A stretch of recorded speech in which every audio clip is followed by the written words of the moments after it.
오늘 마태복음 8장 18절에서 22절 말씀 가지고 주님 우리를 팬이 아니라 제자로 부르셨습니다. 팬이 아니라 제자로 부르셨습니다. 하는 제목으로 말씀 나누기를 원합니다. 위기의 순간에 며칠 뉴스에도 보니까 또 대한항공 비행기가 이렇게 어디죠? 하여튼 이스탄불인가요? 거기서 출발해서 한국으로 가다가 얼마 되지 않아서 이 엔진 하나에 막 불꽃이 튀고 고장이 나서 급하게 이제 돌려서 비상 착륙처럼 원래 목적지가 아닌 곳에 그러나 무사히 안전하게 내려갔다 그럽니다. 그런 상황 되면 사람들이 난리가 나죠. 기장이 아무리 우리가 안전하게 잘 가고 있습니다. 그래도 그때만큼은 참 믿음도 막 좋아지고 안 하던 기도도 막 하고, 안 그래도 거기 보니까 가족끼리 막 기도하는 그런 모습도 있었다고 그래요. 그거보다 더 위험한 사건들도 막 있지 않습니까? 위기의 상황에 배가 막 가라앉을 수 있는 위기 상황에 급하게 탈출을 해야 된다거나, 건물이 무너진다거나, 그런 여러 가지 일들이 있습니다. 그럴 때 어떻게 이 탈출이 이루어지는가를 보면 평상시에 훈련이 어떻게 되어 있는가가 나타납니다. 좀 잘 훈련이 되어 있는 사람들은요, 우선순위가 딱 정해져 있더라고요. 제일 먼저 노약자들, 아이들 먼저, 그 다음에 여자분들, 그 다음에 나이 든 분들, 그리고 건강한 남자들이 그 뒤에 이렇게 나가더라는 거죠. 그게 참 어느 날 갑자기 그냥 그 안에서 이루어지는 게 아니라 평상시에, 제가 미국에서도 좀 보게 되는 문화 중에서 그 After you manner, After you 문화가 있지 않습니까? 좀 먼저 엘리베이터도 타십시오. 먼저 좀 이렇게 하십시오. 이렇게 문을 열어줄 때에도 이렇게 열어주고 좀 기다려주고. 이게 좀 이 문화에 익숙해진 분들은요, 가끔씩 이렇게 그렇게 안 하는 문화권에서 익숙하지 않은 문화권에 가서 좀 당황하게 되는 경우들이 있더라고요. 제가 제 고국을 얘기하기가 좀 그렇긴 하지만 잘 하는데 어쩌다가 한국 가보면 이렇게 잘못 따라 들어가다가 여기서는 대부분 이렇게 잡아주지 않습니까? 문을. 근데 그냥 그대로 들어가다가는 문에 부딪힐 뻔하는 그런 경우들도 있는 걸 보게 됩니다. 무슨 말씀 드리려고 하냐면 평상시에 우선순위에 대한 이 훈련이 되어 있으면 위기의 상황에서도 우선순위에 대한 이 결과가 나타나게 된다라는 것이죠. 예수님께서 지금 그 마태복음 8장에서 많은 기적들을 막 일으키고 계십니다. 나병 환자 낫게 하셨죠. 백부장의 하인 말씀으로 고쳐주셨죠. 또 베드로의 장모의 죽을 열병도 고쳐주셨습니다. 오늘 우리가 읽은 요 사건, 요 에피소드를 지나면 막 그 풍랑이 일어서 배가 뒤집힐 것 같고 사람이 다 그냥 배가 침몰될 것 같은 그 상황 속에 갈릴리 호수도 잔잔하게 해주십니다. 그리고 그 호수를 지나서, 그 바다를 지나서 이 거다라라고 하는 지방에 가게 되면 귀신 들려서 어쩔 줄 몰라 하는 귀신도 2명이나 이렇게 쫓아내십니다. 엄청난 사건들이죠. 그냥 사람들이 예수님 병 고쳐주시고 귀신 쫓아내시고, 또 예수님 또 설교를 또 얼마나 잘하셨겠습니까? 그냥 구름대 같이 사람들이 몰려와가지고 예수님의 말씀 듣고, 예수님의 인기가 하늘을 찌르는 그런 상황 속에 놓여 있는데, 이 마태복음 8장의 중간에 오늘 이 에피소드가 딱 들어있네요. 여러분, 예수님께서 이 사건이 이 마태복음 8장 중앙에, 이게 마태복음 8장 안에 5대 기적이 들어있다 그러거든요. 아까 말씀드렸던 그 5가지가 5대 기적이에요. 나병 환자, 백부장 하인, 베드로의 장모, 갈릴리 바다 잠잠케 하신 것, 그다음에 거다라 거기에 그 귀신 쫓아내. 이 5대 기적이라고 그래요. 이게 흩어져 있지 않고 지금 5장, 8장 한 군데에 다 들어있는 거예요. 그런데 하나님께서는 왜 마태를 통해서 지금 오늘 이 에피소드, 우리가 읽은 에피소드가 중간에 딱 위치하게 했을까요? 갑자기요, 막 환호하던 그 군중들 앞에서 이 사건이 이 분위기를 좀 싸하게 하는 것처럼 보여집니다. 한 서기관이 예수님께 이 상황 속에서 말하는 것, 어떤 한 제자가 예수님께 이야기하는 것을 통해서 분위기가 갑자기 찬물 끼얹은 듯이 좀 이렇게 싸해지고 좀 차분해지고 이런 것처럼 보여집니다. 무엇을 가르치려고 예수님께서 하실까요?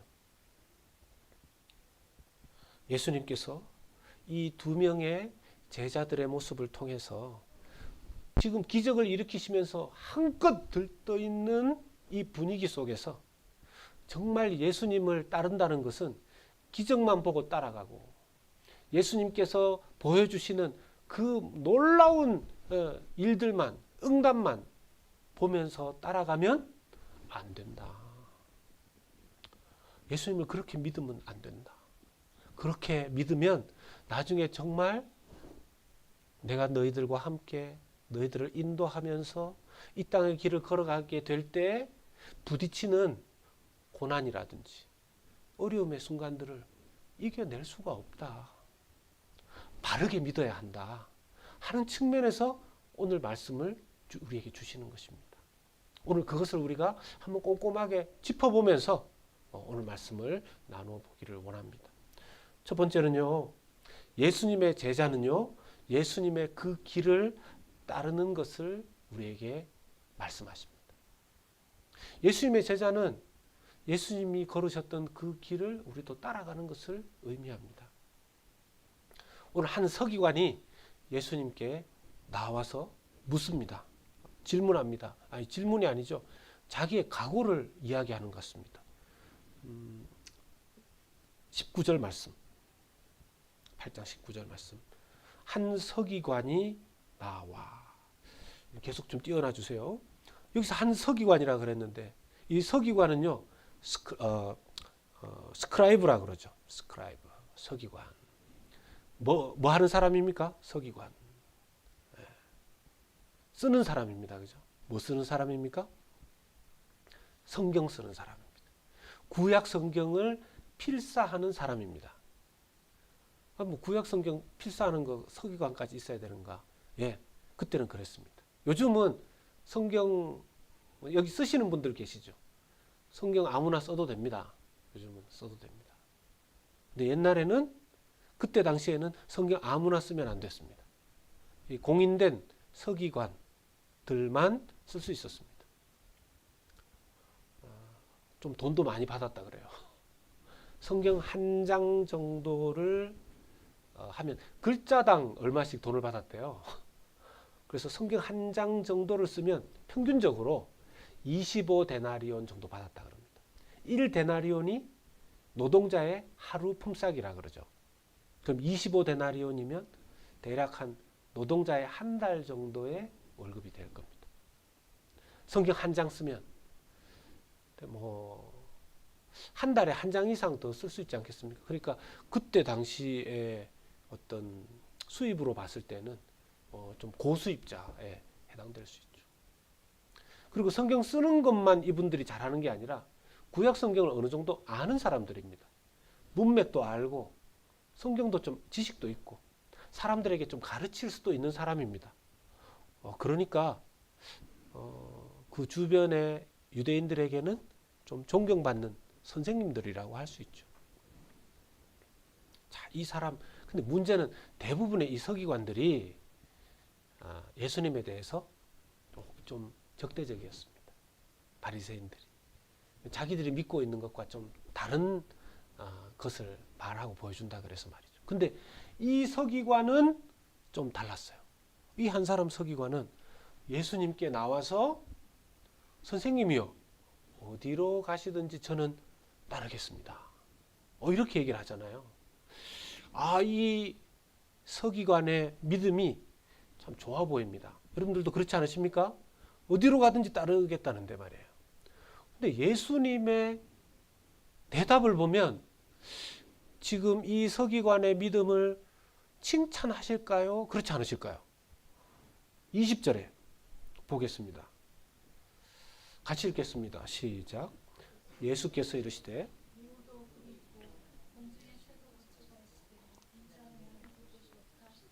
아멘. 여우도 굴이 있고 공중에 새도 거처가 있는데 인자는 머리 둘 곳이 없다. 이렇게 대답을 하세요. 이 말은 서기관의 그 말을 기쁨으로 받아들이시는 겁니까? 아니면 서기관의 어떤 믿음을 한 부분을 이렇게 좀 너 이거는 생각해 봐야 돼. 너 이거를 잘 정리하고 나를 따라와야 돼 하면서 한번 이렇게 멈추고 짚어주시는 겁니까? 멈추고 짚어주시는 거죠. 그렇지 않습니까? 여기에 예수님께서 이렇게 대답하는 이유가 있습니다. 자, 19절에서 보면요. 이 서기관이 예수님을 누구라고 불렀습니까? 선생님이요 불렀습니다. 여러분 기억을 잠깐 더듬으셔서 자, 나병 환자가 예수님을 부를 때 뭐라고 불렀습니까? 주여라고 불렀어요. 주여. 나병 환자가 예수님 주여라고 불렀어요. 자, 그럼 로마 사람 이방인 백부장, 군인, 장교 예수님께 나와서 자기 하인을 병을 고쳐달라고 할 때 예수님을 뭐라고 불렀습니까? 주여라고 불렀어요. 나병 환자도 예수님을 주님, 퀴리오스, 주여 이렇게 부르고 이방인 지금 군대 장교도 예수님을 향해서 주여 부르는데 지금 서기관은 선생님 이렇게 부릅니다. 선생님. 사실은 자기도 선생님이거든요. 뭐 그래도 그때 당시에 이게 뭐 아주 낮춰 부르는 것은 아니지만 요즘은 다 이렇게 어디 가면 다 선생님 아닙니까? 어유 김 선생님 뭐 어디 가면 또 다 사장님이고 아유 김 사장님 예 이렇게 박 사장님 예. 선생님 이렇게 부릅니다. 왜 선생님이라 불렀을까요? 여기에 우리가 곰곰이 생각해 봐야 될 부분이 있습니다. 이 서기관의 믿음 안에 예수님을 따라가겠다는 이유가 뭡니까? 선생님, 자기도 선생님이지만 당신이 선생으로서 뭔가 더 많은 지식을 가지고 있는 것 같습니다. 산상수훈 설교를 들어봐도 야, 성경을 이렇게 기가 막히게 해석을 하고 거기에 기적도 이렇게 베풀고 제가 배울 것이 많은 것 같습니다. 그러니까 예수님께 배우기 위해서 쫓아가는 거죠. 지식적인 탐구를 위해서 쫓아가는 것입니다. 어떤 신학자들은요, 좀 심하게 말하더라고요. 자기가 더 많이 배워가지고. 서기관들도 그때 등급이 있었대요. 그래서 A급 서기관은 돈을 더 많이 받고, 인기도 좋고, B급, C급 이렇게 나눠.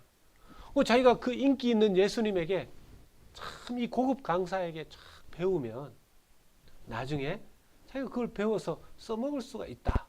어떤 이 신학자는 그렇게 해석을 하더라고요. 전혀 일리 없는 얘기는 또 아닌 것 같아요. 오늘날도 이렇게 봅니다. 사람들이요, 예수님을 따르고 예수님을 믿는 이유 중에 하나가 자기의 지식적인 탐구를 위해서, 예수님을 스승으로 삼고 예수님께 배우기 위해서. 예수님께 배우는 건 좋은 거 아닌가요? 그럼 만약에 자기 기준에서 예수님께 더 이상 배울 게, 써먹을 게 없다고 생각됩니다. 저도 요즘 유튜브나 이런 데 이제 설교도 보고 예배도 보고 교회 보고 하는데요. 사람들이 이분이 인기 있다 그러면 이분에게 막 쏠립니다. 또 이분의 설교가 좋다 그러면 이분에게 또 막 쏠립니다. 또 이 사람의 가르침이 좋다 그러면 막 쏠립니다. 그렇게 해서 믿음이 좋아지고 자기의 신앙생활에 힘을 얻게 되고 할 수 있죠. 그런데 이게 막 꾸준히 그렇게 되는 경우는 또 잘 못 보는 것 같아요. 정작 예수님께서 원하시는 건 뭡니까? 배우는 자가 되지 말고 믿는 자가 되라는 거예요. 배우기만 하지 말고 예수님의 그 길을 따라가는 자가 되라는 거예요. 그러면서 예수님이 20절에 20절 잠깐 보여주시겠습니까? 20절 보시면 자기를 예수님께서 뭐라고 누구라고 자기를 드러내십니까? 인자라고 드러내세요. 요 인자라는 말이 이게 참 우리는 그냥 인자 그러면 son of man 사람의 아들 영어로 이렇게 되어 있어요. 인자.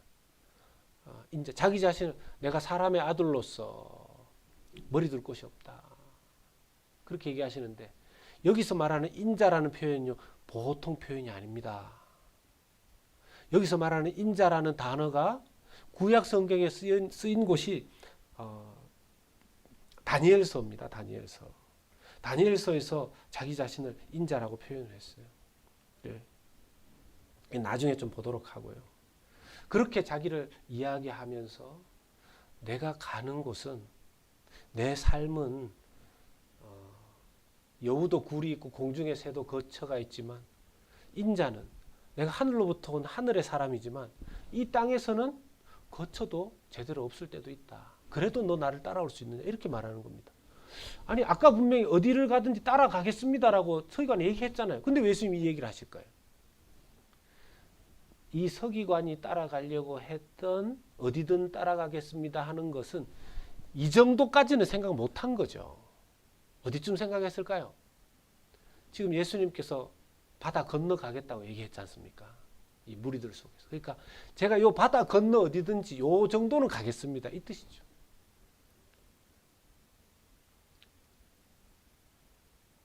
근데 만약 그렇게 따라가서 예수님께 배우고 하는 것에 대해서 더 이상 예수님이 지금 이렇게 인기 있는 강사인데 시간이 지나니까 나중에 예수님 어떻게 됩니까? 인기를 얻으시다가 나중에 점점점 되면 십자가 지시기 전에는 사람들로부터 외면당하시고 많은 사람들이 예수님의 곁에서 떠나가고 심지어 예수님 죽이는 그런 일들로 갑니다. 그때 이 서기관이 옆에 붙어 있겠습니까? 그때까지 따라가겠습니까? 예수님 보시기에 너는 지금 그런 마음은 없다는 것이죠. 그걸 예수님이 지적하시는 것입니다. 예수님이 완전히 노숙자로 사시지는 않았어요. 예수님이 가버나움에 이렇게 소위 주 무대가 가버나움이셨는데 가버나움에 계실 때는 어떤 숙소라도 있으셨을 겁니다. 그게 오래 계셨으니까. 근데 예수님이 다른 곳들도 많이 다니셨거든요.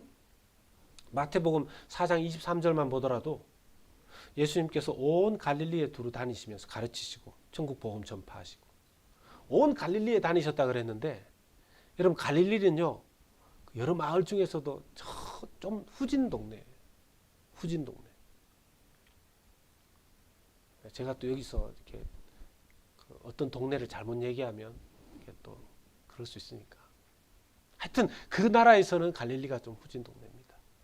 여러분 이때 당시에 이 갈릴리 지역에 여관, 호텔, 모텔, 여인숙, 인 이런 게 많았을까요? 여러분 예수님께서 활동하셨던 이 시대가 세계 역사하고 맞춰보면 한국의 삼국시대 이전입니다. 여러분 한국의 삼국시대 이전이면 얼마나 그 동네에 뭐 이렇게 누가 이렇게 다니면 여인숙, 잘꽃 이런 것들이 있었겠습니까? 거의 없었을 거예요. 물론 그때도 조금 더 번화한 어떤 마을에는 그런 게 조금이라도 있을 가능성이 있겠지만 갈릴리 같은 시골 동네 당연히 없죠. 그럴 때는 누가 좀 와서 자라고 하는 사람 없으면 분명히 어쩔 수 없이 어디가에 가서 주무셨을 거예요. 나무 밑에, 산에, 숲에, 언덕에. 예수님께서 예루살렘도 자주 가셨잖아요. 예루살렘에 가서는 어디서 주무셨을까요? 물론 어떤 집에 주무셨을 때도 있지만 누가복음 22장에 보면요. 예수님께서 최후의 만찬하시고 십자가 사건 전에 어딘가로 최후의 만찬하시고 가십니다. 그때 성경이 뭐라고 기록하냐면 이래요. 예수님께서 나가사 습관을 따라 감람산에 가시니. 습관을 따라 감람산에 가시니. 이 무슨 뜻일까요? 이거 예수님이 습관을 따라 감람산에 기도하러 가신 겁니까? 그것도 포함되어 있죠. 근데 이건 뭐 습관적으로 뭡니까? 예루살렘에 오시면 감람산에 가서 주무신 거죠. 거기에서 주무신 거죠. 그러니까 실제로도 예수님은 마태복음 8장 20절에 그 말씀이 예수님의 삶이었습니다. 예수님의 제자가 된다는 거. 예수님을 따른다라는 거. 우리 삶 가운데 예수님의 이 마태복음 8장의 기적처럼 인기 없고 사람들에게 환영받고 박수받고 이럴 때만 있는 것이 아니고 뭡니까? 예수님이 고난당하신 것처럼 고난당하시고 예수님이 다른 사람들에게 오해받는 것처럼 오해받고 예수님이 박해받은 것처럼 박해받고 심지어는 예수님이 순교하시고 돌아가신 것처럼 그렇게 십자가의 길까지도 가는 것이 포함되어 있다는 겁니다. 한국의 유명한 순교자들 목사님, 주기철 목사님, 손양원 목사님 제일 순교하신 목사님 중에 뭐 유명한 목사님이죠. 근데 목사님들만 순교하신 게 아니에요. 그때 서울 영락교회에 가보면 어떤 한 장로님의 묘비가 있다고 그럽니다. 김모 이제 장로님이시라고 하는데 그 묘비에 아니 이 귀한 예배당에 그 묘비가 있는가?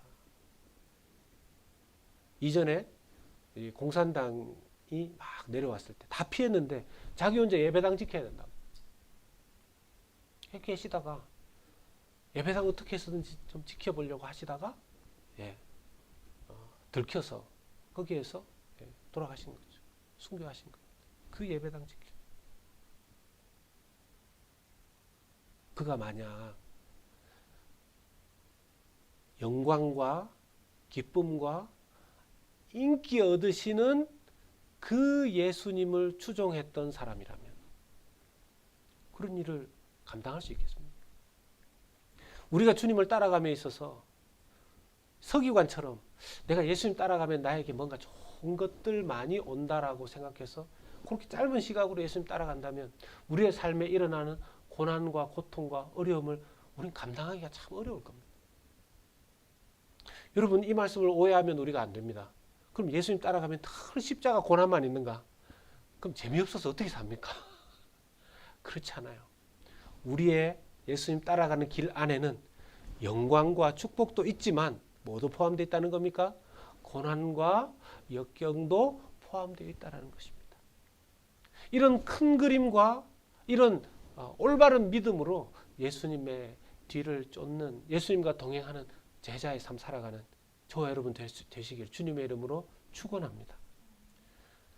여러분 디모데후서 3장 12절 말씀을 보겠습니다.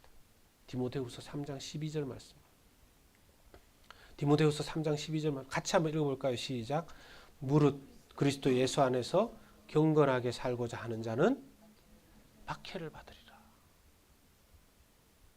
신앙생활 잘하려고 하다 보면 박해가 있을 수 있다는 것입니다. 박해 있을 수 있다는 거죠. 아주 뭐 이렇게 작은 바운더리 안에서의 박해도 교회 나가지 말라 그러는데 교회 나가죠. 교회 가면 떡이 나올 밥이 나와요. 또 그렇게 또 부모님 얘기하실 때 교회 가니까 밥이 나오던데요. 이렇게 또 대꾸에다 더 혼나고. 제가 그랬잖아요. 밥 주던데요. 이렇게 대들었다가 또 더 혼나고. 이건 뭐 이제 작은 그런 거지만 더 심각한 거. 저 그런 청년들 봤습니다. 부모님이 교회 나가지 말라 그랬는데 교회 나갔다고. 여자 젊은 여학생, 대학생인데 머리카락 칼로 다 막 잘라가지고. 근데 그 머리를 해가지고 교회를 나왔더라고요. 그 머리를 해가지고. 어떻게 하려고 그러냐. 모르겠대요. 자기도. 모르겠대.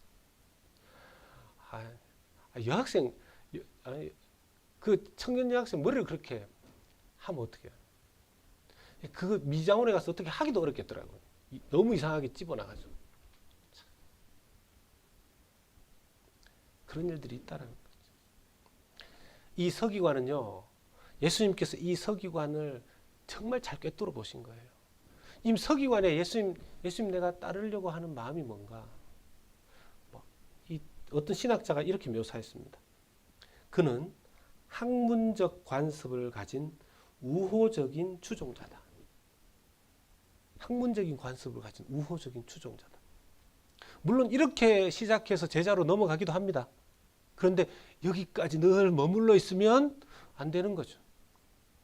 여기까지 머물러 있으면 늘 안 되는 겁니다. 그리고 두 번째는요. 예수님의 제자는요. 예수님이 최우선이어야 합니다. 예수님의 제자는 올바른 믿음은 예수님이 최우선이어야 합니다. 자, 이제 서기관과 예수님의 대화가 일단락되고 난 다음에 옆에서 제자 한 명이 이 대화를 쭉 듣고 있다가 자기도 한마디 이제 끼어듭니다. 마태복음 8장 21절 말씀입니다. 자, 이 한 제자는 뭐라고 예수님께 이야기합니까? 같이 한번 읽어보십시다. 제자 중에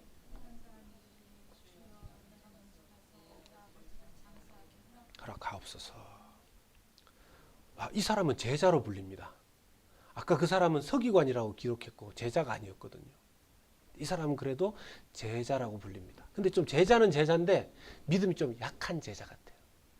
12제자 안에까지는 아직까지 포함되어 있지 못하고 약간 이렇게 견습생 제자, 인턴 제자 좀 그런 것 같아요. 이 사람이 마음에 근심이 있습니다. 고민이 있습니다. 뭐냐 하면 아버지 장례 치러드리고 해야 되는데 그리고 나서 예수님 따라가야 되는데 이 고민을 하는 거죠. 유대인에게 있어서 그 부모님 잘 효도하고 모시는 것 굉장히 중요하죠. 한국뿐만 아니라 많은 경우가 그렇습니다. 근데 부모님 효도의 끝, 제일 마지막 끝은 뭡니까? 장례잖아요, 장례. 평상시에도 주님이래. 부모님을 잘 모셔야 되지만 마지막 임종 또는 돌아가시기 직전 또는 그렇게 못하더라도 장례의 순간에는 함께 해야 되잖아요. 그걸 잘 치루어 드리는 게 효도의 끝 아니겠습니까? 우리 미국에서 이렇게 계시던 분들 중에서 보면 이제 한국에 그 부모님이 계시는 경우에 부모님이 아프시거나 이럴 때 쉽게 잘 못 가고 나중에 이제 장례가 나야 급하게 막 가는 경우도 있습니다. 어떤 때는 장례가 나도 잘 못 가는 경우도 있어요. 여러 가지 신분이라든지 여러 가지 이유 때문에. 그럴 때는 참 마음이 부러져 갖고 이 부모님 예를 마지막까지 갖추어야 되는데 그런 생각이 들 수 있죠.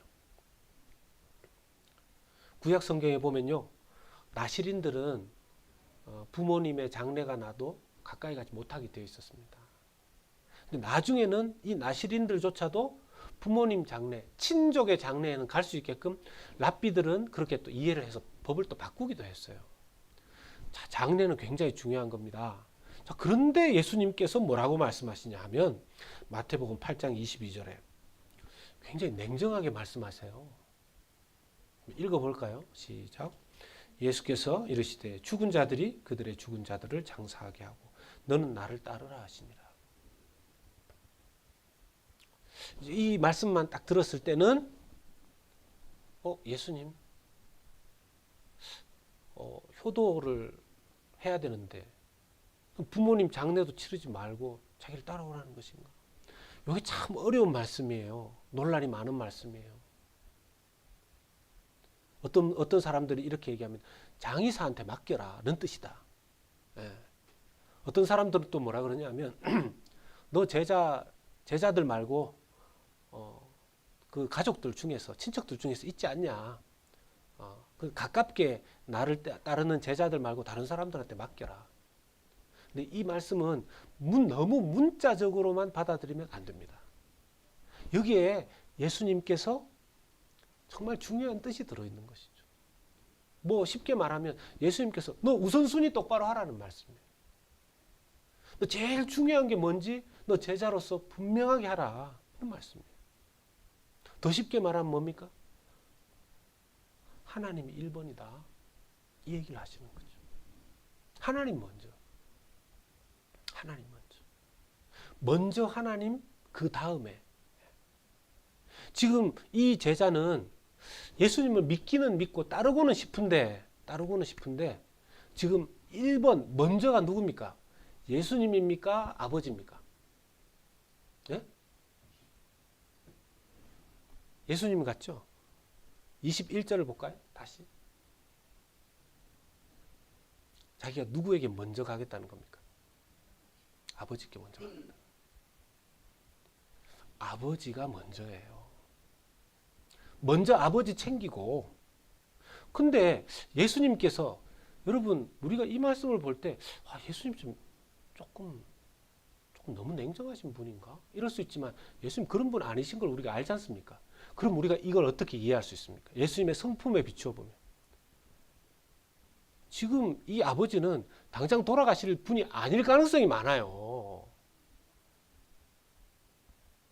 옥스퍼드 대학에서 아프리카에 있는 정말 젊고 촉망되는 총명하고 똘똘한 그 나라에서 뭐 하여튼 공부 제일 잘하는 한 젊은이에게 이 친구를 옥스퍼드 대학으로 불러서 공부시켜서 그 나라에 도움이 되게 해야 되겠다 해서 입학 허가서를 줬습니다. 전액 장학금, 생활비 다 대주고 졸업할 때까지 다 해주는 거. 얼마나 좋은 조건입니까? 이 초청장을 아프리카의 그 젊은 학생에게 보낸 거죠.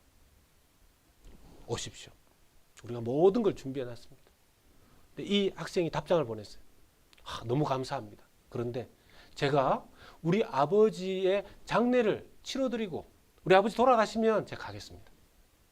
이제 이 옥스퍼드 입장에서는 아버지가 곧 돌아가실까나 보다. 그렇게 생각해서 기다렸는데 1년이 지나고 2년이 지나도 입학을 안 하니까 다시 연락하고 알아본 거죠. 아버지는 아프지도 병에 걸리지도 않았고요. 심지어 나이가 40세. 언제 돌아가실까요? 언제 돌아가실까요? 그리고 더 중요한 거. 진짜 아들을 사랑하는 아버지라면 자기한테 효도한다는 이유로 옥스퍼드 대학에서 이렇게까지 자기를 유학 와달라고 초청했는데 안 가고 옆에 붙어 있는 게 진짜 효도라고 생각하겠습니까? 그 아버지가? 예수님이 만약 이 지금 제자를 볼 때 믿음이 부족하고 아직 우선순위가 정리가 안 돼가지고 아버지가 지금 돌아가신 것도 아니고 돌아가실 상황도 아닌데 자기가 뭔가 아버지 옆에 있어야 되겠다고 지금 지나치게 지금 아버지 중심인 거죠. 먼저 아버지, 그 다음 예수님 따라가는 거예요. 근데요, 우리도 이럴 때가 있죠. 먼저 이거부터 하고 내가 신앙생활 잘 해보겠습니다. 먼저 애들 좀 잘 키우고 나가지고 신앙생활 열심히 하겠습니다. 먼저 이거 내 취직 좀 되고 나서 신앙생활 잘 해보겠습니다. 먼저 이것 좀 하고 나가지고 좀 잘 해보겠습니다. 이런 먼저가 있어요. 먼저. 근데 그 먼저가 가장 먼저가 first가 하나님이셔야 된다는 거죠.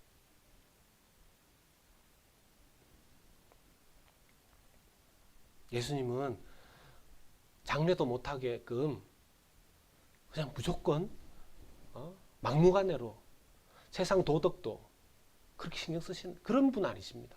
십계명에도 하나님의 뜻이 나와 있지 않습니까? 부모님 공경 잘 하라고.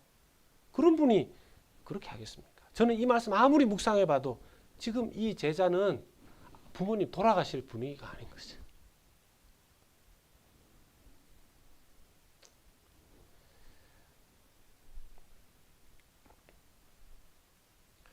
그래서 우리가 세 번째로 오늘 말씀 가운데 기억해야 되는 것은 예수님은 우리를 예수님의 팬이 아니라 예수님의 제자로 부르셨다는 것입니다.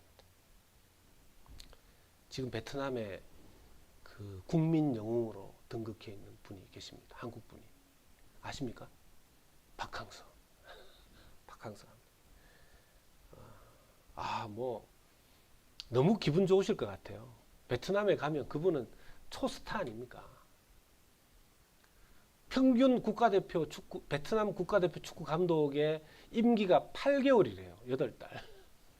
근데 이분이 지금 5년을 넘어가고 있거든요. 최장수, 최고 연봉, 60년 만에 동남아시아 축구 선수권 대회 금메달을 따게 해준 감독. 대단하죠.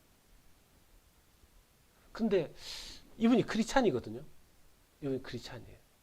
와이프가 권사님이신데 하노이 그 한인교회 그 다니신데 얼마나 열심히 기도하겠습니까만은 이분이 역경을 많이 겪으신 이렇게 그 잘 됐다가 안 됐다가 뭐 공황장애도 있으셨고 힘든 일을 많이 겪으신 분인데 얼마 전에 나와서 인터뷰하는 거 보니까 얼굴이 마음이 많이 편해지신 것 같아요. 더 이상 인기를 따라서 뭔가를 결정하지 않으시는 거죠. 자기 길을 쫙 가시는 거. 자기 삶에 늘 팬들이 많이 있는데 그 팬들의 팬심이라는 것이 오락내리락 하는 걸 자기도 경험하는 거예요. 얼마 전에 월드컵 베트남이 처음으로 월드컵에 도전을 한 겁니다. 최종 예선에. 동남아시아 지역에서는 자기들이 1등을 해봤지만 세계 무대로 나가서 월드컵 최종 예선을 해보니까 7연패 7번을 내리쳤대요. 그러니까 사람들이 저 박항서 감독 자르라고 금방 막 신문에 막 국민 영웅이라고 막 훈장 막 주고 그랬던 사람들이 그 7연패 했다고 당장 자르라고 빨리 바꾸라고 그거 난리를 쳤다는 거 아닙니까? 근데 8번째 게임에 또 이 베트남 사람들이 숫자 8을 8을 그렇게 좋아한다네요. 8번째 게임에 중국하고 붙었는데 중국을 또 3대1로 이겼대요. 그러니까 또 좋아가지고 어제까지 신문하고 막 팬들이 저 당장 한국으로 돌려보내라고 그랬던 사람이 또 좋아가지고 박수치고 그게 팬이에요. 팬. 우리가 예수님을 따를 때 분위기 따라서 오르락내리락 하면요 우리의 신앙이 제대로 자라고 열매 맺지를 못한다는 것입니다. 우린 주님을 향한 팬이 아니고 더 깊게 나아가서 주님의 제자가 되어야 한다는 것입니다. 주님의 제자는 무엇을 의미한다 그랬습니까? 주님 먼저. 항상 주님 먼저. 최종 보스가 누군 겁니까? 예수님인 겁니다. 내가 그냥 나는 이렇게 하고 싶고 우리 가족들을 생각하면 좀 이렇게 하고 싶고 그런데 예수님이 아니야. 이렇게 해야 돼. 그럼 예수님 뜻이 먼저입니다. 하나님 뜻이 먼저입니다. 이렇게 되어야 되는 거죠. 물론 이게 쉽지만은 않을 겁니다. 그러나 여러분 생각해 보십시오. 예수님께서 너희들 나를 팬으로 따르지 말고 내 인기 보고 따르지 말고 나를 복음의 주인공으로 나를 완전한 선생님이 아니라 주님으로 그렇게 믿어라 하는 이 에피소드의 앞뒤에 뭐가 있습니까? 예수님의 놀라운 기적과 치유의 은혜의 역사가 있는 것이죠. 우리가 주님의 제자로서 주님을 따르면 주님 먼저 주님 최우선으로 주님 따르면 우리의 삶 가운데 주님의 함께 하시는 우리는 알지 못하는 놀라운 역사가 오늘 현재 그리고 내일 미래에도 영원히 우리와 함께 하여 주실 줄로 믿습니다. 그 신실하신 주님을 믿으며 제자의 길을 주님의 복음의 길을 때로는 영광의 길 때로는 고난의 길도 함께 쭉 걸어가시는 저와 여러분들 되시기를 예수 그리스도 이름으로 축원합니다. 아멘. 우리 시간 함께